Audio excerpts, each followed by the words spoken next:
In one of the last videos, we talked about the hyperspace. So in today's video, we are going to continue that part. As I said in those videos that I'm going to continue this part later, and today is the day we are going to actually we'll be talking on that part. So when you talk about hyperspace, as I explained, it's all about the extra dimensions, or higher dimensions. There are infinite number of dimensions up in the hyperspace, more than the universe. The universe is just four-dimensional thing. It's just space plus time, space-time. Four dimensions, three dimension of space, one dimension of time, space-time. So above that is infinite dimension hyperspace. Now, so even if it does not make sense to you that what has infinity, how it can be infinite, it is infinite. So it necessarily should not make sense. If it's all okay, it does not make sense. It's about hyperspace, and it's okay that the infinity doesn't make sense there. Our mind can't even think about more than four dimensions. It's okay to infinity exist at the scale of hyperspace. Now, let me introduce a new term today. Today, I'm going to introduce you with the term bulk being. A bulk being is nothing, is no one, but a higher dimensional human being, just like a human being of the four-dimensional space-time universe, which we call. We know as the observers of this universe. Let's imagine a human being of higher dimensions. Not let's imagine, but just look at it like that way. A human being, in hyperspace with extra dimensional human being is what we call a bulk being. So that is the guy with 11 dimensions. It exists in 7 and 11 dimensions. One more time I want to introduce you to is the supreme being. A supreme being is an infinite dimensional being, to even which a bulk being belongs to. So a bulk being is nothing but a fragmental spark of a supreme being. And when we go even lower to the bulk being, what we get is the lower parts of the bulk being, even when it interferes with the space-time universe, the manifest comes into the role. The manifest is nothing but a human being, the observers of this universe.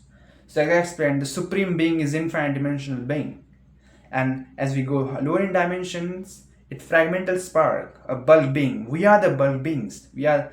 So as a human being, basically a manifest is a bulk being, which is a fragmental spark of the supreme being. So as we go lower in dimensions to the supreme being, we get bulk being. And as lower parts of the bulk, lower dimensions of the bulk being, when it interferes with the universe, a human being is manifested. And yeah, so this is how it works. So a human being is nothing but a bulk being, and bulk being is nothing but a fragmental spark of a much higher supreme being. Another thing I wanted to explain you in this today's video is the difference between the hyperspace and space-time, about how this hyperspace differs from the space-time. Now look at this. A bulk being who lives in hyperspace, basically, in hyperspace there is no gap between the creator and the creation. In the universe, there is a gap between a creator and creation. There is a space-time gap between the creator and the creation. But when you talk about hyperspace, there is no gap between a creator and a creation. So it's just a non-symmetry tending creation in the hyperspace. The non-symmetry tending creation is the global one. It's hyperspace. It's the symmetry tending creation itself is nothing but an assemble of non-symmetry tending creations, as I explained throughout these videos. So what works is really the non-symmetry tending creation. In hyperspace, the same thing happens. But also in hyperspace, this is the symmetry tending creation. There is no gap. There's no gap between the creator and creation. In the universe, there is a gap between the creator and creation. There's a space-time gap. This is how the things in the symmetry tending universe work. Yeah, so this is the difference between the hyperspace and the space-time universe. Another thing which I wanted to tell you guys in the last video, but I'm telling you this video, is that the way universe make you feel essential, the way universe prove you that essential. Now we are so much familiarized with the symmetry tending action and non-symmetry tending, the symmetry tending process of the universe. The universe creates everything in the highest symmetry, with the highest symmetry. We are so much familiarized with this process that we are not finding a real proof that proves us that we are essential. And Look, if something there is your special, I mean, there is your favorite. Let's say you eat like a burger. You like a burger to eat, okay? And you eat it daily. You started eating it daily. Then there will be a point that you don't find special at all. It's not for your favorite at all because we are psychologically, we are used to it a lot. So we just don't find special. Similarly, we are born with this universe from day one. From the we have born this as a observer of the as the observers of this universe. We have born in this universe. So we are so much familiarized with it that every action is not, we are so much used to it that we don't find it special. But by having an appropriate lens, we can actually know that every single action of this universe, every single event of this universe, I mean, is what proves you that you are essential. It's just the requirement of right lenses to look at this universe. I have given you, I haven't, and that right lens is nothing but the knowledge. So there is a huge power in knowledge, guys. The only difference between a Stone Age civilization and today's space-going civilization is the piece of knowledge. We had the metals, we had the fuel underground, we had every single thing. The only big difference was the piece of knowledge. And I'm giving you the same knowledge throughout this video. I've explained the science of evidence, I've explained the non-symmetry and symmetry ending creation. I explained the way to look at the symmetry ending creation, but as nothing but the non-symmetry ending creation itself. I explained you hyperspace and everything.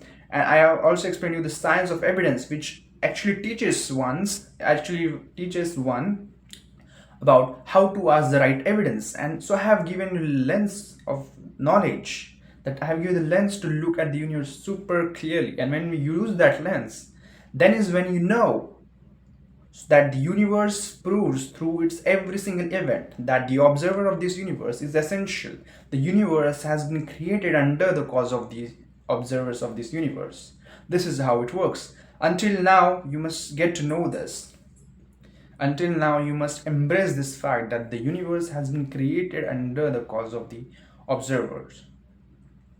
And this is basically done by having that lens. And I have explained it to you greatly in the last few videos.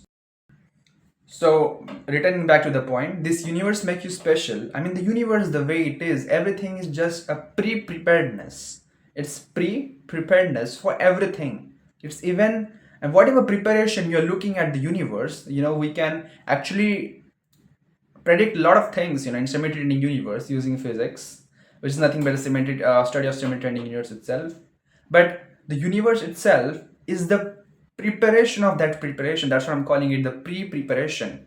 The universe goes with that. It is pre-prepared to support the existence of the observers and their special action. The special action which we're going to talk about very soon, and it's their action and the existence of observer.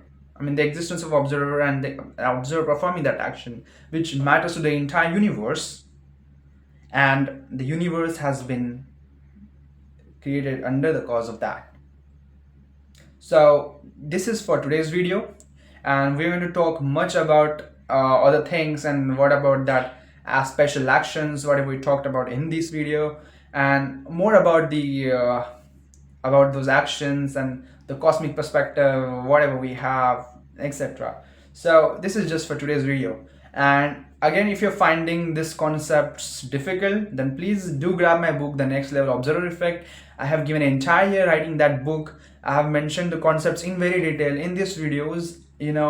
Sometimes you forget the things to describe. As a human being, I'm just talking about it. So, I may not manage a huge amount of time to just prepare for the videos and manage to talk everything, right now. But I'm just summarizing it. So it's just a summarization videos. So you're going to get every single detail in that book. You're going to get those lenses which I give in this video, to look at the reality in the clearest form, whatever. It's explained. You're going to understand the concepts more thoroughly in that book, The Next Level Observer Effect. It is available on Amazon and various marketplaces worldwide. So just grab that book. Okay, so this is for today's video.